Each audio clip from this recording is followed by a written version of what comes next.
Welcome to this edition of Community Health Matters. I'm your host, Kelly Davis.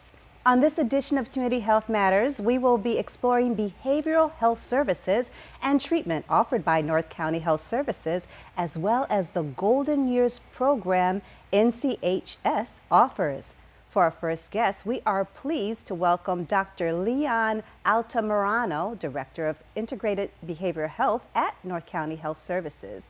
Hi, Dr. Altamirano. Did I get it right? You got it. You got it. Thanks for joining us. Thanks for having me. Appreciate it. So what is your role at North County Health Services? I'm a psychologist and the Director of Integrated Behavioral Health. Mm-hmm.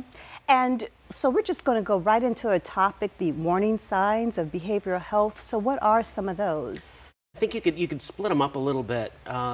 Your obvious ones, people feeling depressed, anxious, maybe not being able to get out of bed some days, or staying in bed all the time but not sleeping. Some of those, it's really the ones that people don't really think about when they think about mental health or behavioral health issues that we look for, especially in primary care. Things like pain, frequent headaches, not being able to fall asleep or waking up quite a bit at night, lack of motivation, nervous eating, weight gain or weight loss without dieting. Some of these things really point the finger at people maybe picking up some behaviors that are just helping them cope with their daily life.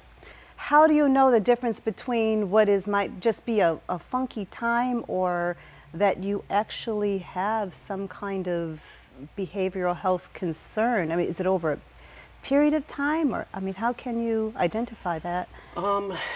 Usually it's progressive. It kind of slowly starts to ramp up, and we see people starting to struggle a little more, maybe some difficulty concentrating, a little bit more forgetfulness, irritability. You catch yourself snapping at your friends or family members a little bit sooner. Just lack of patience sometimes is really what kicks off that frustration, and usually it's an internal thing where we're just having trouble coping and functioning normally, and it comes out that way, a little bit of more frustration and lack of tolerance. So hearing what you're saying, is it safe to say it's like maybe a collection of sort of things? Absolutely. Or is it okay? Yeah, it's a collection of things which is why NCHS is really focusing on having behavioral health embedded in the primary care clinics. And if you have is expressing the warning signs, if there is a family member, it seems like it's a very sensitive topic. How do you address a family member that you feel? Most people feel that way. It's a sensitive topic, and they try to stay away from asking about feelings, or the worst case, asking if somebody's been thinking about killing themselves. But the reality of it is it really shouldn't be. We talk to our family members about all kinds of stuff, lots of very personal things, and in context, when it's not a problem, most families will talk about just anything, really. So it's really important to be able to recognize that if somebody you love is struggling, that you really have to force yourself. It's your own issue and fear of asking, and you have to be able to just ask the question, how are you doing? You seem like something's been bothering you. Simple questions, but it starts the conversation, and that really is what helps folks who are struggling the most. So what kinds of behavioral services in that case does NCHS offer? Really a broad range. We, depending on which clinic you go to, I think we've got 11 locations across San Diego County and in Riverside, and so each one of our behavioral health providers has a little bit of a different specialty, but we have folks that work in our pediatrics departments with all of our pediatricians, so child and adolescent and teen issues.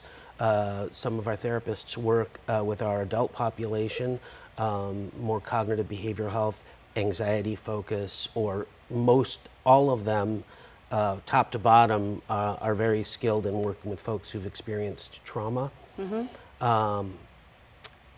And I say that thinking having difficulties throughout their life. And really, trauma itself doesn't have to be this magical thing that only happens to a few people.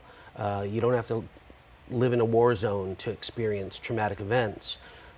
When our brain's developing, we experience these stressful events that really result in us experiencing all kinds of conditions in adulthood, especially when our brain is developing from birth to about age 18 to 20. So we ask about history to help us understand how did this person's brain develop, and it maybe explains why they're experiencing things in adulthood. Aside from that, we have a women's health department, and we have behavioral health providers there as well. So we really want to capture folks before they have kids, break cycles of patterns of behavior, whether it's domestic violence or substance abuse, or these things that really impact children and their ability to develop normally, their ability for their brain to develop normally. So starting it, with pregnant parents, then kids in pediatrics, and then folks in adults and our elderly population.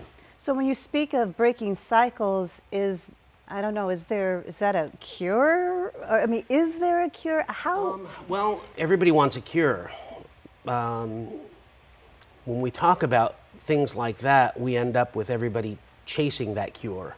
So, that's really one of the reasons behind our major challenges with addiction in this country. Everybody's just trying to get a little bit of relief, and that relief is usually first alcohol or people getting high. Lots of people with pain get stuck with the pain medications, other medications that are for anxiety. They're highly addictive, and so people want that crutch. They want to feel good right now, versus actually getting into therapy, figuring out exactly why all this is happening, and then moving beyond it.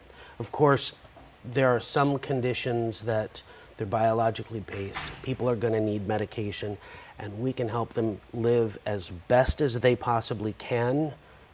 Wouldn't call it a cure, but many patients who do require medications on a regular basis, they stabilize, and to them, it really is. So it's really more about the individual. What advice, we got about a minute, would you give to a family member or a person that might have a behavioral concern? In less than a minute, talk to somebody. Ask questions if it's somebody you love. If it's you, talk to your primary care doctor. Seek out the advice from a psychologist or a therapist.